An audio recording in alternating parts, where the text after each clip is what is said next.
Hi, Miss Morris. How are you tonight? I'm fine. How are you? Good, thank you. I just called you so that we could have a little conversation about the movie Black Panther, and I'm interested in knowing what did you think about it? I first, when it began, I watched it and I thought what a beautiful place they had. The country was just beautiful, and I'm not one that looks at a lot of the um, the the saucers that fly around and that, but I was fascinated with how things were real pretty and stuff. Mm-hmm.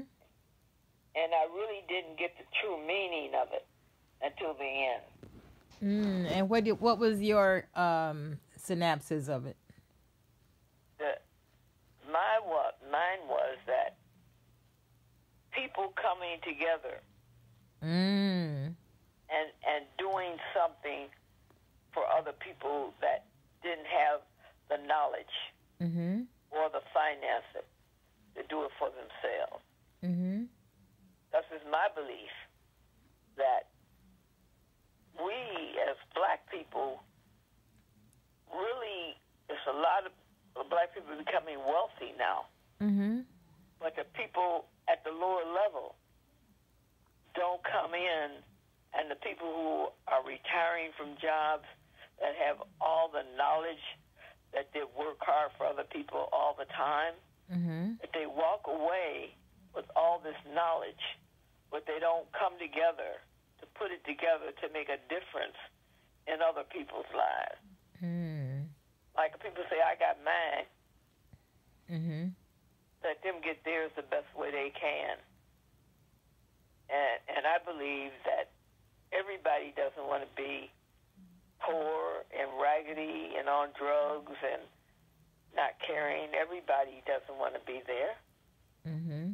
but they have no formula Mm-hmm. to get out of the situation they're in.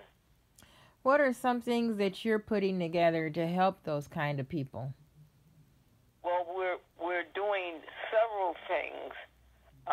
Number one, I believe that revitalization is going to be a key point for making a difference in cities. And it's not this temporary slap, probably a house fix up and slap some paint on it and sell it. It's more than that.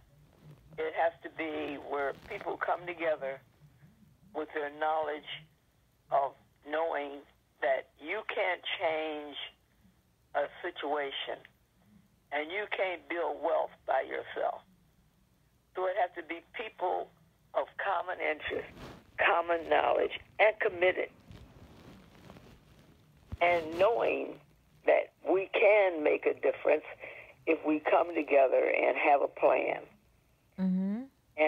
And people, a lot of black people have worked in the field of rehabbing. Mm. If you go to most cities, you'll find when you go to the Department of Urban Planning, Mm-hmm. you'll find a lot of us working in those areas and have been working with HUD and the government agencies for years. Oh. And now, when you retire, they believe, well, I'm going to retire or I don't fit in. Yes, because what they're going to do, they're going to start having to train people for urban planning. My daughter was fortunate enough back in the 70s when HUD was revitalizing areas and cities. Mm-hmm. She was able to take a class on urban planning Mm. because they didn't have any people who went to school for that.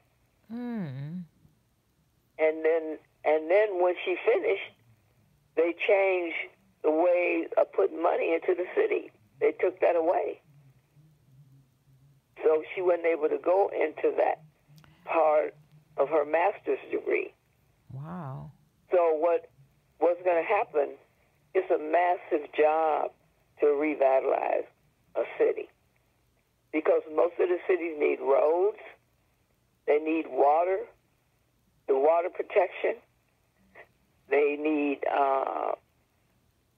housing, they need industry for the tax base, and they need the neighborhood associations involved so that they know what they want in their city, and they are going to also deal with the crime rate, Mm-hmm.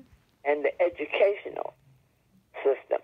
The educational system nowadays should not only have reading, writing, and arithmetic, they need skill information. Everybody can't be a doctor, lawyer, or a teacher unless they're going to teach the new way of doing things, Mm-hmm. like learning carpentry, learning appraising, learning selling real estate, learning management. How do you manage property and stuff? Because the wealth is in the land. Those who own the land control it. Those who own the jobs control it. And the power is that once you own the land, you develop the land, and there are some changes there.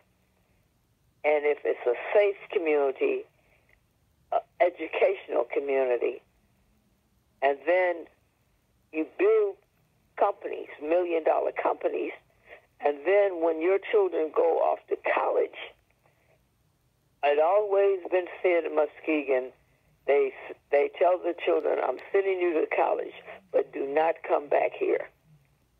So you send them to college to take their knowledge somewhere else.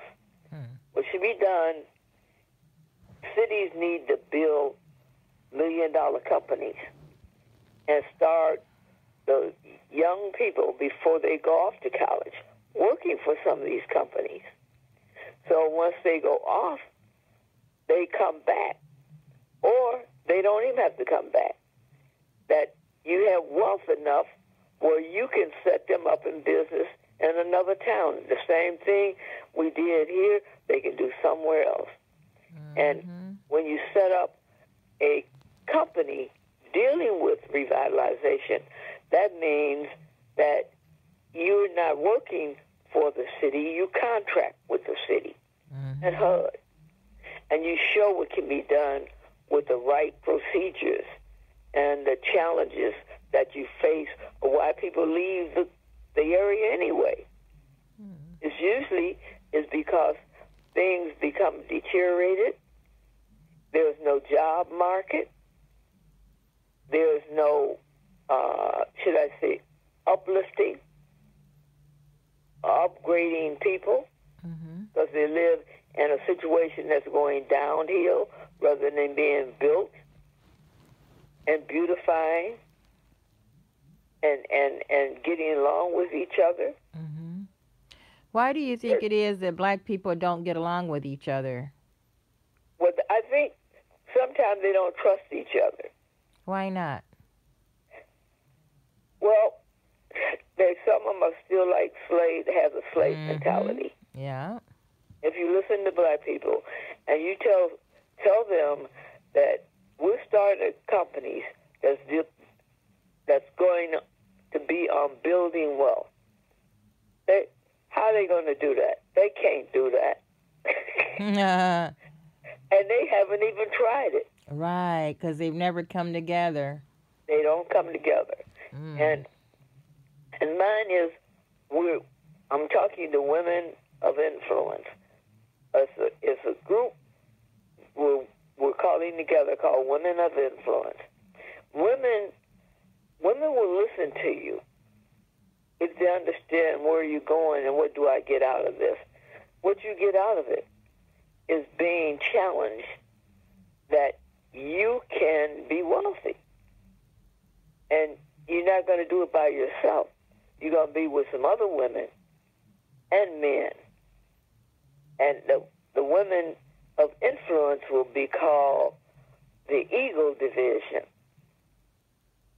And you know why they're called the Eagle Division? And why is that? It's because they're strong and they can fly above the messes at a lower level. And you don't, if you're strong and determined, eagles are some of the bravest flying things in the sky.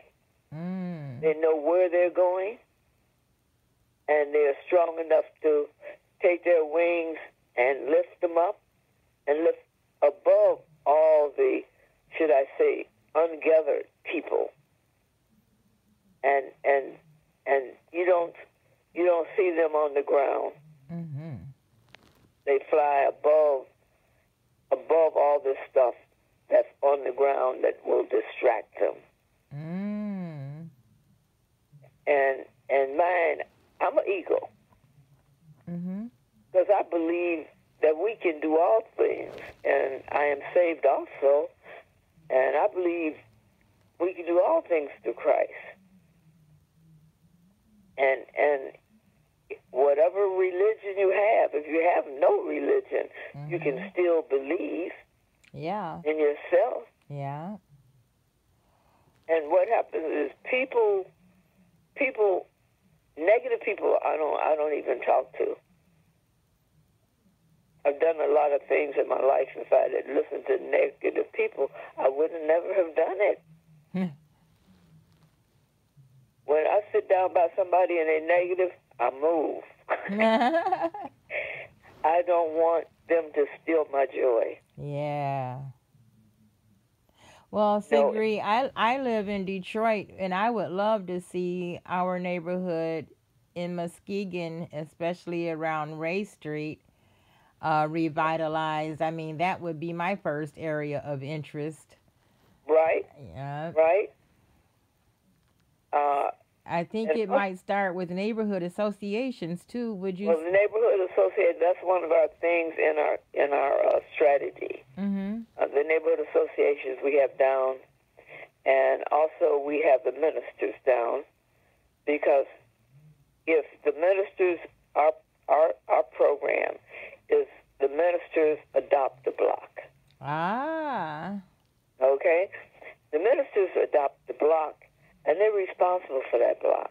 Oh, because you know what? That's a good idea, because there's churches on every corner. Get them moving.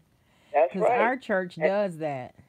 And not only that, people in the church want to have a house. Yeah. And some around the churches, there's a whole lot of houses to be had. Uh-huh. So what are you saying? They could buy a house for cheap and then fix it up to use?